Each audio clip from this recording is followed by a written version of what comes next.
चलिए गुरदीप सप्पल, आपसे शुरू करते हैं क्योंकि आप गठबंधन की सबसे बड़ी पार्टी हैं।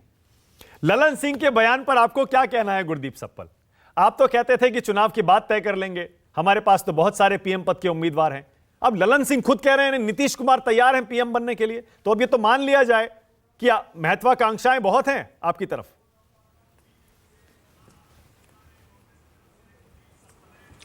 मानक जी, मैं पूरा आपका जो इंट्रोडक्शन था वो ध्यान से सुन रहा था। बहुत सारी बातें आपने सूत्रों के हवाले से कही और मैं शो में इसलिए आ गया हूँ कि आप सूत्रों पर निर्भर ना रहें। जैसे आपने कहा सूत्रों के अनुसार कि सेंध लगा दी गई है कर्नाटक में बहुत तगड़ी, ठीक है ना। हाँ। लेकिन जेडीएस तो इंडिया अलायंस का हिस्सा ही नहीं है। जो हमारा हिस्सा नहीं है वो बीजेपी के साथ जा रहा है और बीजेपी अपनी सिटिंग सीट, जीती हुई सीट उनको दे रही है। ये हमारे यहाँ सेंध लगने की बात है या बीजेपी की कमजोरी और उनकी घबराहट को सामने दिखा रहा है? बीजेपी जो अपने को कहती है कि बहुत बड़ी, बहुत मजबूत पार्टी है, वो अपनी जीती हुई सीट जेडीएस को दे रही है, जो कि हमारा हिस्सा नहीं है जेडीएस। तो पहले तो ये बात को ठीक कीजिए, हमारे यहाँ सेंध नहीं लगी है, बीजेपी ने अपनी घबराहट को जाहिर किया है। दूसरी बात, आपने कहा पीएम पद के ऊपर ललन सिंह जी ने बोला है, उनके पूरे बयान में पीएम पद की बात बताइए।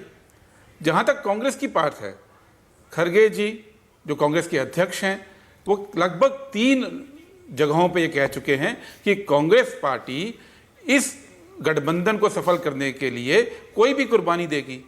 अब नीतीश कुमार जी इस गठबंधन के एक सबसे सीनियर नेता हैं, वो सीनियर नेता हैं, वो मुख्यमंत्री हैं, कई बार के मुख्यमंत्री हैं, और उन्होंने शुरुआत में पहल करके इस गठबंधन को शेप देने में कांग्रेस के साथ मिलकर काम किया था।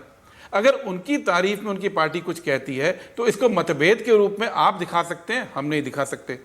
अच्छा, तीसरी बात, आपने बोला कि कल कोऑर्डिनेशन कमेटी की बैठक होगी, उसमें मतभेदों पे काम किया जाएगा। मैं तो लगातार, आप जानते हैं, इस पूरी प्रक्रिया में शामिल हूं। यहां पे हमारे बाकी भी गठबंधन के साथियों के प्रवक्ता मौजूद हैं। अभी तक किसी भी मीटिंग में किसी भी पार्टी द्वारा कोई मतभेद की बात ही नहीं आई, और जब मतभेद की बात नहीं आई है तो उसको आप मतभेद के रूप में मत बोलिए। हाँ, कोऑर्डिनेशन कमेटी कल मीटिंग होगी, हमने आगे कैंपेन कैसे करना है देश के अंदर उसको हम कहेंगे, और साथ में गुरदीप, आप तो ऐसी तस्वीर पेश कर रहे हैं और वो कल की मीटिंग काफी नहीं होगी। अच्छा सुनिए ना, मैं क्या कह रहा हूं, आप तो ऐसी तस्वीर पेश कर रहे हैं इंडिया गठबंधन की जैसे उसमें कोई मतभेद है ही नहीं, कोऑर्डिनेशन कमेटी ऐसे ही बना दी गई। भाई, कोऑर्डिनेशन कमेटी बनाई ही तब जाती है जब बहुत सारे मुद्दों पर एक राय नहीं होती है। बताइए क्या एक राय है, मुझे बताइए। अभी मैं आपको 5 मुद्दे बताता हूं, आप मुझे बताइए उस पर एक राय है या नहीं है। सबसे पहले पीएम पद पर बताइए, फिर बताइए सीट बंटवारे पर कॉमन राय है या नहीं है। भाई, कोऑर्डिनेशन कमेटी का मकसद ही ये होता है, मतभेदों पर बात होगी, कॉमन ग्राउंड ढूंढा जाएगा, एक क्या बोलते हैं, कॉमन मिनिमम एजेंडा बनाया जाएगा। मानक जी 27 पार्टी एक साथ हैं।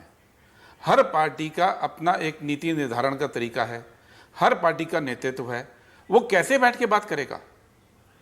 उसके लिए कोई कमेटी तो बननी होगी ना। हाँ। वो कमेटी जो तालमेल के लिए बनी है उसको आप मतभेद की कमेटी का बोल सकते हैं। ये मुझे लगता है थोड़ी, नहीं, मैंने मतभेद की कमेटी नहीं कहा। नहीं, एक सेकंड, नहीं, वन सेकंड, मैंने मतभेद की कमेटी नहीं कहा गुरदीप। मैंने कहा, मैंने कोऑर्डिनेशन कमेटी इस्तेमाल किया।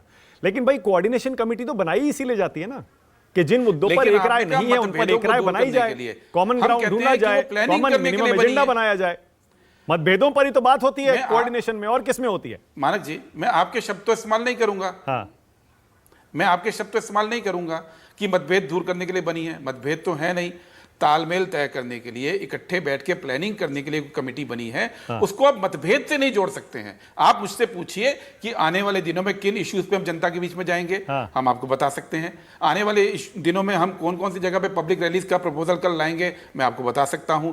आने वाले दिनों में स्टेट वाइज सीट शेयरिंग की मैकेनिज्म तय होगा, ये मैं आपको बता सकता हूं। ये तमाम वो सवाल हैं जो देश के सामने हैं और जिसपे तालमेल लगभग 100% है इंडिया गठबंधन के अंदर। मतलब आप ये कह रहे हैं, गुरदीप एक सेकंड, वन सेकंड, क्या आप ये कह रहे हैं सीट शेयरिंग पर 100% एक एग्रीमेंट बन चुका है ऑलरेडी, एक पीछे पर्दे के पीछे काम हो चुका है?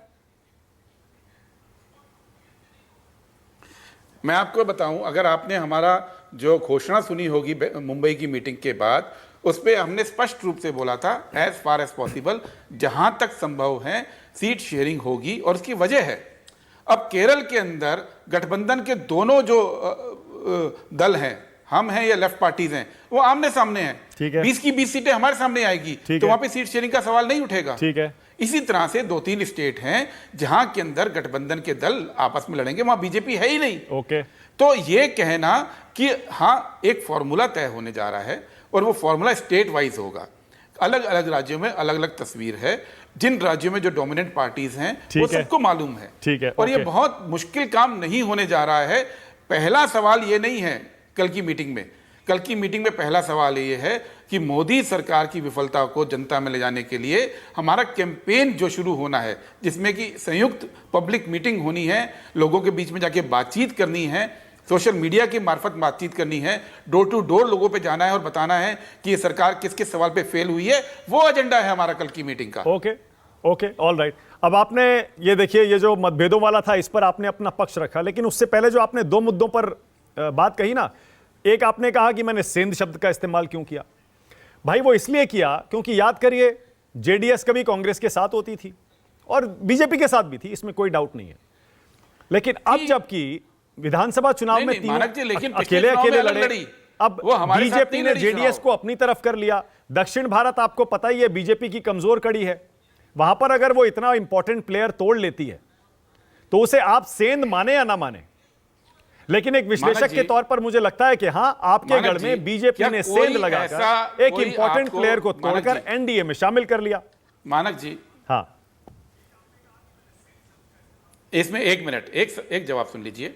अगर आपको कोई भी सूचना है कि कांग्रेस पार्टी जेडीएस के साथ मिलकर चुनाव लड़ी हो, पिछला वाला जो अभी कुछ महीने पहले हुआ है, या चुनाव के बाद हमने कोई भी जेडीएस के साथ जाने की कोशिश की हो, या उसको इंडिया गठबंधन में आने का न्योता दिया हो, तब तो ये बात होती है कि बीजेपी ने तोड़ लिया। अरे जो जिसको हम साथ लेने को तैयार नहीं हैं वो कहीं भी जाएं, उसको हमारे यहां सेंध नहीं कहा जा सकता। अच्छा, ठीक है। भारतीय जनता पार्टी 26 सीट पे चुनाव लड़ी थी 28 में से। हाँ। आज वो 26 सीट पे भी चुनाव लड़ने को तैयार नहीं है। ओके। जो पार्टी अपने आप को कहती है कि हमारा कोई विकल्प नहीं है, वो अपनी सिटिंग सीट दे रही है। ठीक है, एक और मुद्दा रह गया बस। ओके, एक मुद्दा और रह गया। गुरदीप, आपने कहा कि ललन सिंह ने ऐसा कुछ कहा ही नहीं है। मैं आप कहें तो फिर से सुनवाऊं। उन्होंने पीएम शब्द का इस्तेमाल नहीं किया, लेकिन उन्होंने कहा देश का नेतृत्व करने के लिए खड़े हैं नीतीश कुमार। भाई देश का नेतृत्व करने का क्या मतलब होता है बताइए। यस, क्योंकि गठबंधन की पार्टी के अंदर बहुत सारे नेता लोग इकट्ठे हैं और वो देश का नेतृत्व करने को तैयार हैं। हर पार्टी चाहती है कि उसके लोग आगे आएं। नीतीश कुमार जी ने पहल की, कांग्रेस पार्टी के साथ मिलकर पहल की। आपको याद है कि नीतीश जी और तेजस्वी यादव जी कांग्रेस प्रेसिडेंट खड़गे जी के घर पे आए थे, वहाँ पे राहुल गांधी जी मौजूद थे और इंडिया गठबंधन उस मीटिंग से शेप लेना शुरू किया। और उस मीटिंग से अब तक सारे दलों की एकमात्र राय यही है कि इन सवालों पे देश में पहले हम कैंपेन करें, उसके बाद सीट शेयरिंग करें।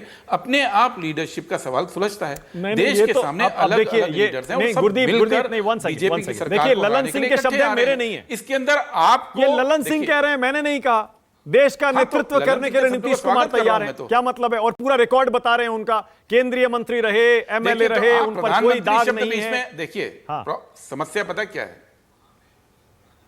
समस्या क्या होती है?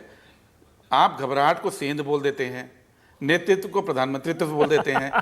मुझे लगता है कि जो शब्दों का चयन है, जब आप जैसा गंभीर एंकर इस बात को कर रहा है तो उसी नजरिए से बात करनी चाहिए। नीतीश जी हो या बाकी लीडर्स हो, वो देश का नेतृत्व करने के लिए तैयार हैं। ये कलेक्टिव सामूहिक नेतृत्व की बात आज हो रही है। नहीं, मैं फिर से सुनाऊंगा। नहीं, 1 सेकेंड। अब मैं ललन सिंह की आपको ये वीडियो फिर से सुनाऊंगा, जरा एक बार फिर से प्ले करिए और जरा सुनाइए। ललन सिंह क्या नीतीश कुमार को सामूहिक नेतृत्व की तरफ इशारा करते कह रहे हैं या फिर निजी तौर पर? जरा सुनिए ललन सिंह को।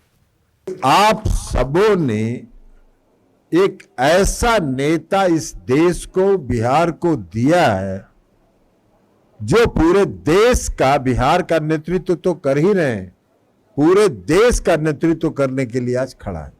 और इतने दिनों तक केंद्रीय सरकार में मंत्री रहने के बावजूद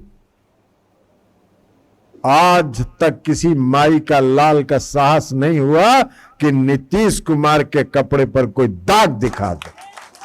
पूरी ईमानदारी से नीतीश कुमार जी ने सेवा किया। गुरदीप, आपने सुना होगा, आप बताइए, इसमें सामूहिक नेतृत्व की बात हो रही है या फिर नीतीश कुमार एक नेता के तौर पर बात हो रही है? तो मैं तो